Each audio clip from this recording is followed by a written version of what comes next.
بسم اللہ الحمد للہ والصلاة والسلام علی رسول اللہ وعلی آلہ وصحبہ وسلم تسلیما کثیرا اما بعد فاعوذ باللہ من الشیطان الرجیم بسم اللہ الرحمن الرحیم والفجر ولیال عشر والشفع والوتر وقال النبی صلی اللہ علیہ وسلم افضل ایام الدنیا ایام العشر یعنی عشر ذی الحجہ۔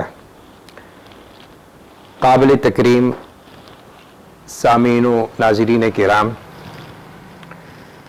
ہم سب کے لیے مقام تشکر و امتنان ہے کہ اللہ رب العزت نے ایک بار پھر ہمیں اپنی زوال پذیر زندگیوں میں موسم خیر و برکت کے استقبال کی توفیق عطا فرمائی۔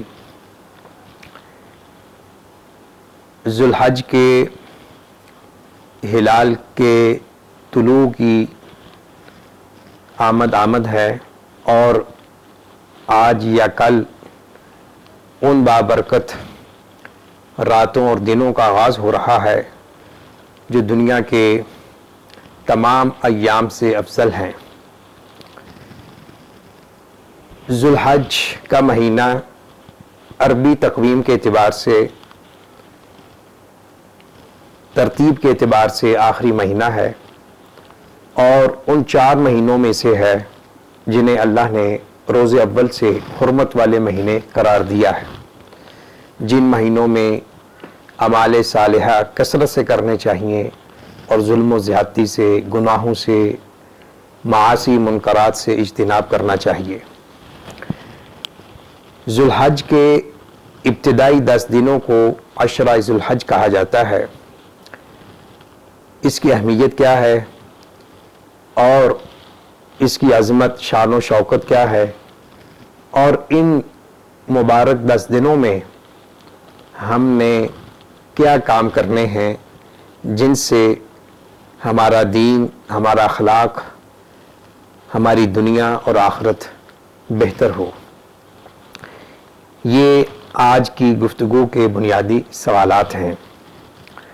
بطور تمہید اور مقدمہ یہ عرض کرنا چاہوں گا کہ اللہ رب العزت کی بلند و بالا صفات اور اسماء حسنہ میں سے کچھ ایسی صفات ہیں، بلکہ اکثر ایسی صفات ہیں کہ جو اللہ رب العزت کی صفت رحمت، صفت غفران عطا کرنے کی صفات پر دلالت کرتی ہیں۔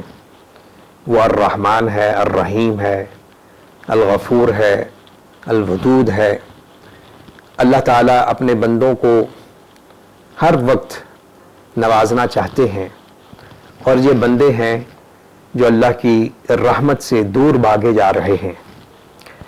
اللہ تعالیٰ کی صفت رحمت اور صفت عطا کا ایک مظہر اتم یہ ہے کہ اللہ رب العزت نے 12 مہینوں میں سے کچھ مہینے اور دنوں میں سے کچھ ایام، راتوں میں سے کچھ راتیں، 24 گھنٹوں میں سے کچھ ساعات خاص کی ہیں جن میں اللہ کے بندے اللہ کی رحمت کو سمیٹ سکتے ہیں، اللہ کا تقرب حاصل کر سکتے ہیں۔ ویسے تو ساری زندگی بندہ مومن کا یہ ارادہ، جذبہ ہونا چاہیے کہ میرے معمولات شب و روز اللہ کی بندگی میں صرف ہوں، اللہ کے رسول صلی اللہ علیہ وسلم کی اطاعت میں صرف ہوں اور خدمت مخلوق میں گزرے۔ یہ ایک آئیڈیل زندگی ہے۔ بعض لوگ پوچھتے ہیں کہ ہم کیسے زندگی گزاریں، ہماری زندگی کا مقصد کیا ہونا چاہیے؟ اس سوال کا جواب اللہ نے ہمیں ہماری پیدائش، ولادت سے پہلے ہی عطا کر دیا ہے۔ وَمَا خَلَقْتُ الْجِنَّ وَالْإِنسَ إِلَّا لِيَعْبُدُونَ۔ تو جو لوگ اللہ کا تقرب چاہتے ہیں اور اللہ کی محبت کو پانے کے جذبات سے سرشار ہیں، اپنی آخرت کو دنیا سے بہتر کرنا چاہتے ہیں، تو ان کے لیے اللہ نے کچھ مواسم خاص کیے ہیں. انہی خاص مواسم میں سے عظمت فضیلت والے دنوں میں سے ذوالحج کے پہلے 10 دن ہیں. تو ان دنوں کی عظمت، شان و شوکت کتاب و سنت میں بہت زیادہ ہے. ان دلائل کو ذکر کرنے سے پہلے ایک اسلاف امت کا تعامل شیئر کرنا چاہوں گا. حضرات علماء کرام نے مختلف انداز میں، مختلف اسالیب میں، مختلف کتابوں میں اس بات کو ذکر کیا ہے کہ ہمارے جو اسلاف امت تھے، صحابہ کرام، تابعین، تبع تابعین اور ان کے بعد آنے والے اولیاء اللہ، اتقیاء، اصفیاء، جن کے دلوں میں اللہ کی محبت کا نور جاگزین ہوتا ہے، وہ اسلاف امت 3 اشروں میں خصوصی عبادت کا اہتمام کرتے تھے. ان میں سے عاشرہ ذوالحج ہے، محرم کے پہلے 10 دن ہیں، اور رمضان المبارک کا آخری عشرہ ہے. تو ہمیں چاہیے کہ ہم ایک تڑپ جستجو کے ساتھ اور نیکی میں سبقت حاصل کرنے کے جذبے کے ساتھ اپنی بہتری چاہتے ہوئے، اہل خانہ کی بہتری چاہتے ہوئے، ان تمناؤں اور آرزوؤں کے ساتھ ہم نے عاشرہ ذوالحج کو ویلکم کہنا ہے. اور جب عاشرہ ذوالحج کا ہلال طلوع ہو جائے تو یہ دعا پڑھیں، اور یہ دعا ہر ماہ کے آغاز میں پڑھنی چاہیے. جب ہر مہینے کا چاند طلوع ہوتا ہے، بڑی جامع دعا ہے. اللہم احلہ علینا بالامن والایمان والسلامت والاسلام والتوفیق لما تحب وترضى ربی وربک اللہ. اس میں امن و سلامتی کا سوال ہے، ایمان کا سوال ہے، اور اللہ رب العزت کی ربوبیت، اس کی الوہیت کا تذکرہ ہے. تو یہ دعا مسنون ہے. اور آغاز یعنی جب بھی عربی مہینے کا آغاز ہو تو ہر مہینے کے آغاز میں یہ دعا پڑھنا مسنون ہے. تو اب آئیے صلب موضوع کی طرف. والفجر ولیال عشر، سورۃ الفجر کی ابتدائی آیات میں اللہ رب العزت نے چند چیزوں کی قسم اٹھائی ہے. اللہ رب العزت کے لیے یہ جائز ہے، روا ہے کہ وہ اپنی مخلوقات میں سے جس چیز کی قسم اٹھانا چاہیں اٹھا سکتے ہیں. البتہ مومنوں کے لیے، مسلمانوں کے لیے جائز نہیں ہے کہ وہ غیر اللہ کی قسم اٹھائیں. تو اللہ تعالیٰ نے اس سورت کے آغاز میں جو مختلف چیزوں کی قسمیں اٹھائی ہیں ان میں سے ایک ولیال عشر، 10 راتوں کی قسم. تو اکثر مفسرین کے نزدیک، بالخصوص حافظ ابن کثیر رحمہ اللہ، جو تفسیری میدان میں ایک مستند اور بلند پایا مقام رکھتے ہیں، انہوں نے اس رائے کو ترجیح دی ہے کہ اس سے مراد ذوالحج کے ابتدائی 10 دنوں کی 10 راتیں مراد ہیں. تو اس سے بھی ان ایام مبارکہ کی فضیلت اجاگر ہوتی ہے. اس کے بعد نبی اکرم صلی اللہ علیہ وسلم کا فرمان جو میں نے آغاز میں پڑھا کہ افضل ایام الدنیا ایام العشر، یعنی عشرہ ذی الحجہ، کہ دنیا کے بہترین دنوں میں سے علی الاطلاق 10 دن ہیں، یعنی ذوالحج کے پہلے 10 دن. قیل ولا مثلہن فی سبیل اللہ، قال ولا مثلہن فی سبیل اللہ الا رجل عفر وجہہ فی التراب. آپ سے سوال کیا گیا کیا جہاد کے میدان میں گزرے ہوئے یا گزارے ہوئے دن بھی ان ایام کا مقابلہ نہیں کر پاتے؟ تو آپ نے فرمایا جہاد فی سبیل اللہ میں گزارے ہوئے دن بھی ان جیسے نہیں ہیں، سوائے اس شخص کے جو اللہ کی راہ میں شہید ہو گیا. جان دی ہوئی اسی کی تھی، حق تو یہ ہے کہ حق ادا نہ ہوا. کیا معلوم ہوا کہ ان 10 دنوں میں کیا گیا عمل. دوسری حدیث کو بھی ہم مد نظر رکھیں، اس کا بھی خلاصہ میں آپ کے سامنے شیئر کر رہا ہوں کہ ان 10 دنوں میں کیا گیا عمل اللہ کے ہاں سب سے زیادہ محبوب اور پسندیدہ ہے، اور ان 10 دنوں میں جو بھی انسان عمل کرے گا، نماز، زکوٰۃ، صدقہ، خیرات، صلہ رحمی اور حقوق اللہ، حقوق العباد سے متعلق جو بھی عمل خیر ہے وہ ادا کرے گا، تو اس کا اجر و ثواب اس شخص سے بھی زیادہ ہے جو اللہ کی راہ میں اپنے مال اور جان کے ساتھ نکلا، راہ جہاد میں ہے۔ البتہ جو شخص اس راہ میں شہید ہو گیا وہ شخص اس کا مقابل ہو سکتا ہے۔ جو عام دنوں میں شہید ہوا ہے وہ ان 10 دنوں میں کام کرنے والے کے اجر و ثواب کے مساوی ہو سکتا ہے۔ البتہ جو ان 10 دنوں میں شہید ہو جائے تو اس کے مقام و مرتبہ اور بلند ہوگا۔ بعض لوگ اسے حیرت اور استعجاب سے دیکھتے اور سنتے ہیں کہ یہ کیسے ہو گیا۔ دیکھیے، اللہ رب العزت نے اپنے بندوں کو نوازنے کے لیے، مختلف کیٹیگریز کو نوازنے کے لیے مختلف مواسم مقرر کیے ہیں۔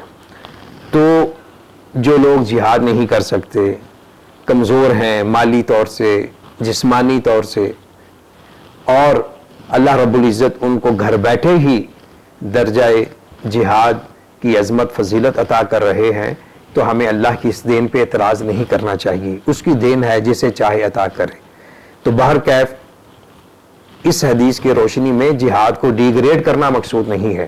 جہاد کی اپنی عظمت، فضیلت اور شان و شوکت ہے، تو ان 10 دنوں کی اپنی عظمت اور شان و شوکت ہے۔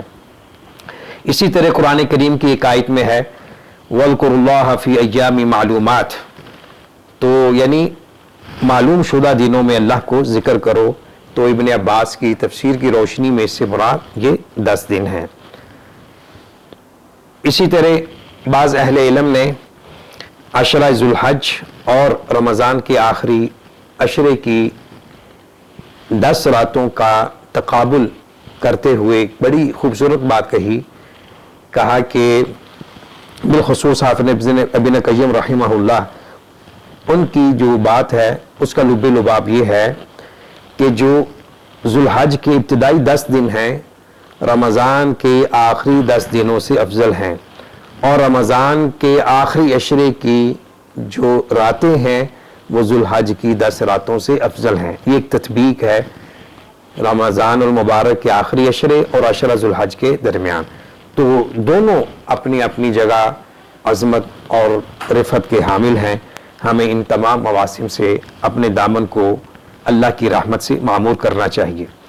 تو اس کی ایک عظمت یہ ہے کہ ان دنوں میں کیا گیا عمل، اس کا تعلق حقوق اللہ سے ہو یا حقوق العباد سے ہو، عبادات سے ہو، معاملات سے ہو، اخلاقیات سے ہو، کسی بھی شعبہ زندگی سے اس کا تعلق بن رہا ہو، تو اس عمل خیر اللہ کو بہت پسند ہے، وہ محبوب ہے۔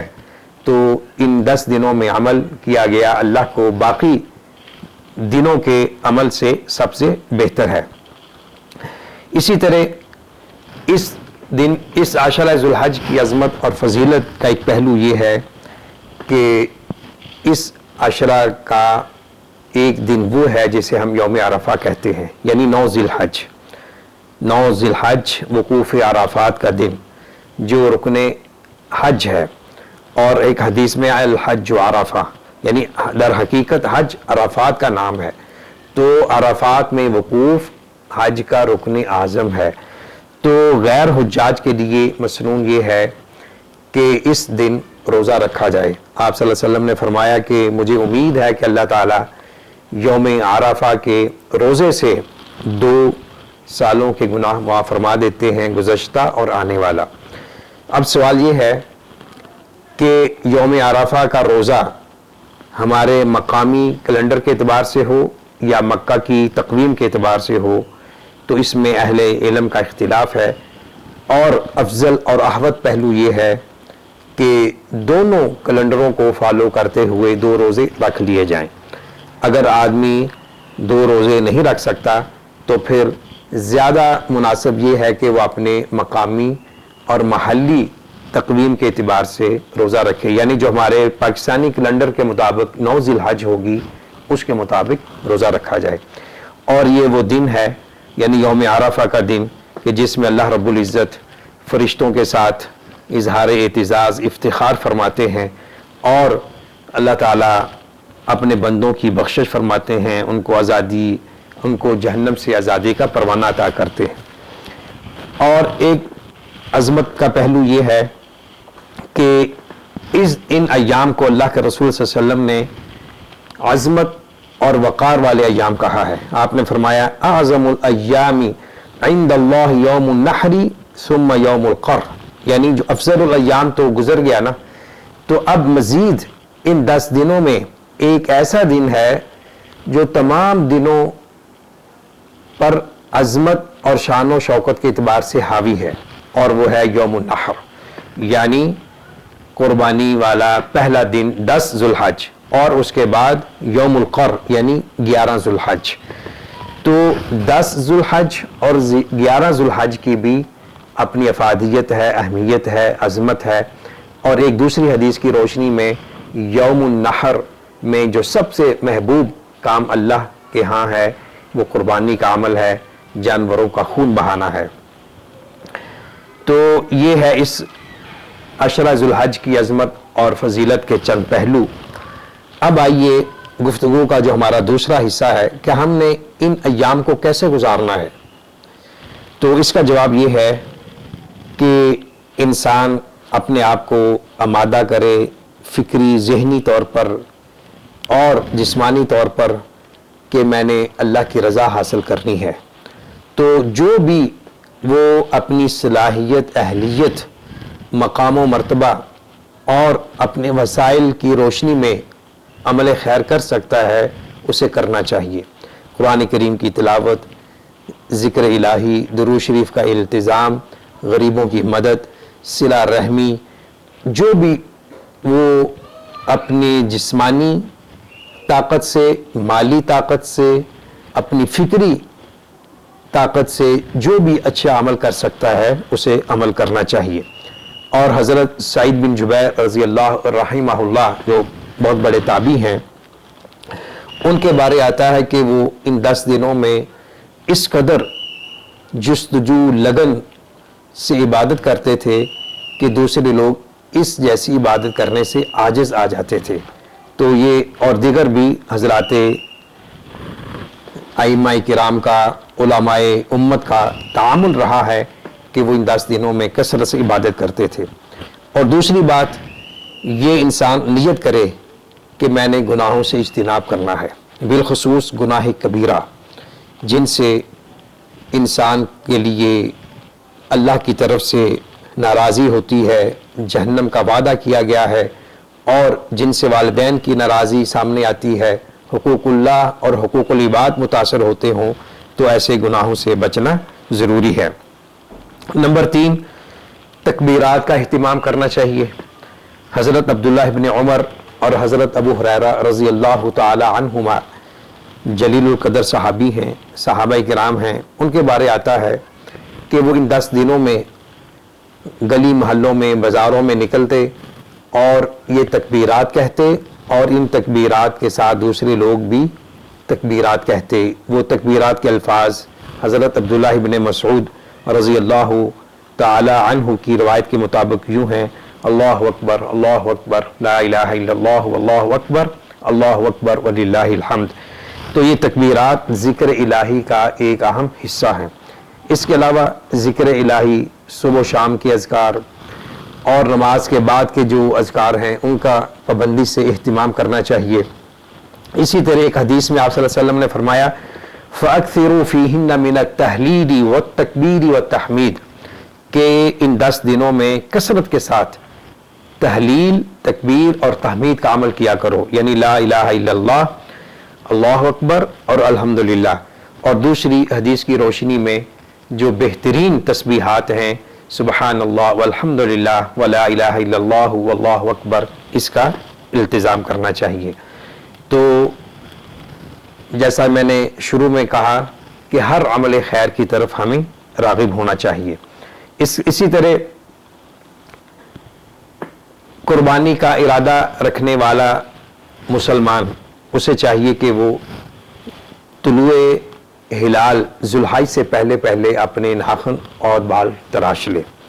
آپ صلی اللہ علیہ وسلم نے فرمایا من رأى ہلال ذی الحجہ واراد ان یضحی فلا یأخذن من شعرہ ولا من اظفارہ، جو ماہ ذوالحج کا چاند دیکھے اور قربانی کرنا چاہتے ہو، یعنی کہ جو شخص مسلمان نے ارادہ کر لیا کہ میں نے قربانی کرنی ہے، تو اسے چاہیے کہ جب تک قربانی نہ کر لے اپنا بال اور ناخن نہ کاٹے، یعنی ذوالحج کے ہلال کے طلوع ہونے سے پہلے پہلے وہ ان کاموں سے فارغ ہو جائے۔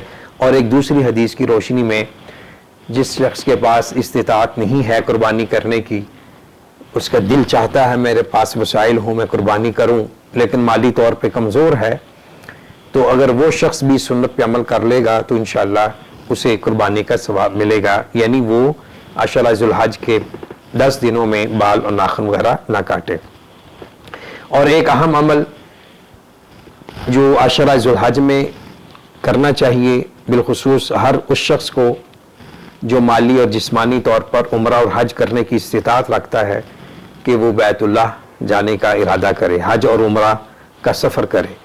تو حج اور عمرہ، حج تو ہے ہی یعنی ایام ذی الحج میں ہے، یوم ترویہ سے لے کر 13ویں تاریخ تک، تو عمرہ بھی اس مہینے میں کرنا مسنون ہے۔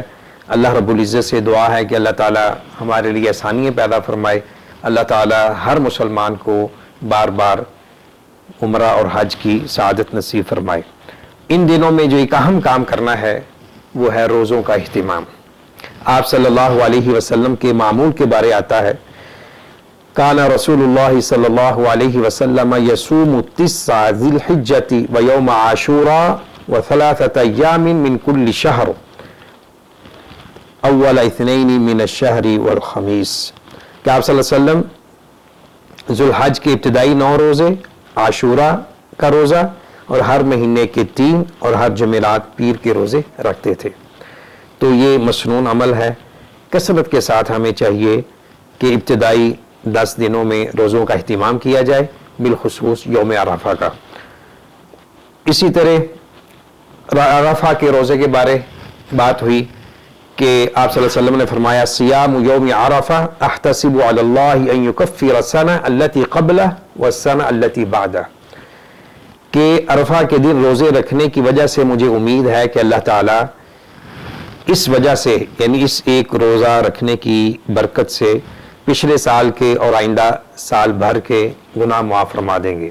تو یہ روزہ جو غیر حجاج ہیں ان کے لیے رکھنا مسنون ہے۔ قربانی کا عمل، یعنی ایک اہم عمل جو عشرہ ذوالحج میں کرنا ہے، اور جو عشرہ ذوالحج کا اختتامی دن ہے یعنی 10ویں ذی الحج، اس دن ہر اس شخص کو اللہ کے تقرب کے حصول کے لیے حضرت ابراہیم علیہ السلام کی سنت کے احیاء کے جذبے سے، نبی اکرم صلی اللہ علیہ وسلم کی سنت پر عمل کے جذبے سے قربانی کا عمل کرنا چاہیے۔ اور قربانی واجب ہے، سنت ہے، مستحب ہے، قطع نظر اس علمی اختلاف کے، ہمیں اللہ کے تقرب کے حصول کے ذریعے دل جمی کے ساتھ، خوش دلی کے ساتھ، حسب وسائل اللہ کی راہ میں جانوروں کا خون بہانا چاہیے۔ یہ مسنون عمل ہے اور اس دن اللہ کو یہ قربانی کا عمل بہت ہی محبوب ہے۔ اس میں یہ میں شیئر کرنا چاہوں گا، ریکویسٹ کرنا چاہوں گا کہ نمود و نمائش نہ ہو، تکلفات نہ ہو، جتنے اللہ نے وسائل دیے ہیں اس کی روشنی میں جانوروں کو قربان کیا جائے، اور اس میں جو ہمارے غرباء، فقراء، مساکین ہیں ان کے گھروں تک از خود گوشت فراہم کیا جائے۔ بہت سے ایسے گھر ہیں جہاں مہینوں مہینوں گوشت نہیں پکتا، تو عام صدقہ خیرات بھی کرنا چاہیے۔ البتہ یہ سوچنا یا یہ کہنا کہ اگر ہم قربانی کے پیسے کسی غریب مسکین کو دے دیں، کسی کی شادی کر دیں، تو یہ مناسب نہیں ہے، درست نہیں ہے۔ قربانی ایک مستقل عبادت ہے، اور قربانی کا تعلق جانور کی گردن پر چھری چلانے سے ہے۔ فَصَلِّ لِرَبِّكَ وَانْحَرْ، ذبح کیجئے۔ تو اللہ نے وسائل دیے ہوں تو باقی دنوں میں، ان دنوں سے پہلے بعد میں بھی غریبوں کی مدد کی جا سکتی ہے۔ تو در حقیقت قربانی بھی خدمت خلق کا ایک بہت بڑا مظہر ہے۔ گوشت کے ذریعے انسان دوسروں کے ساتھ صلہ رحمی کر سکتا ہے، دوسروں کی مدد کر سکتا ہے اور اپنے دسترخوان کو وسعت دے سکتا ہے۔ تو قربانی کا عمل کرنا چاہیے، صدقہ و خیرات کرنا چاہیے۔ خلاصہ گفتگو یہ ہے کہ اللہ رب العزت کی توفیق سے عشرہ ذو الحج کا آغاز ہونے والا ہے۔ ہم نے ایک جذبے کے ساتھ، ایمان، احتساب کے ساتھ اور اللہ سے اجر چاہتے ہوئے ان ایام میں زیادہ سے زیادہ اپنی نیکیوں کے بیلنس میں اضافہ کرنا ہے۔ کہیں ایسا نہ ہو کہ یہ دن ایسے ہی گزر جائیں اور ہم غفلت میں، سستی میں پڑے رہیں۔ خوش قسمت ہیں وہ لوگ جو عشرہ ذو الحج کا استقبال خوش دلی کے ساتھ اور دل جمی کے ساتھ اور اپنی نیکیوں کے بیلنس کو بڑھانے کی نیت سے کریں گے، اور محرومی ہوگی، بدبختی ہوگی ان مسلمانوں کے لیے کہ جو ان 10 دنوں میں بھی غفلت کی نیند سوئے رہیں گے۔ اللہ رب العزت ہم سب کا خاتمہ بالایمان فرمائے۔ اللہ رب العزت ہمارے گناہوں کو معاف فرمائے۔ اللہ تعالی ہمیں ہر قسم کے وبائی امراض سے محفوظ رکھے، اور اللہ تعالی کل قیامت کے دن قرآن کریم کی سفارش، نبی اکرم صلی اللہ علیہ وسلم کی شفاعت نصیب فرمائے۔ وآخر دعوانا ان الحمد للہ رب العالمین۔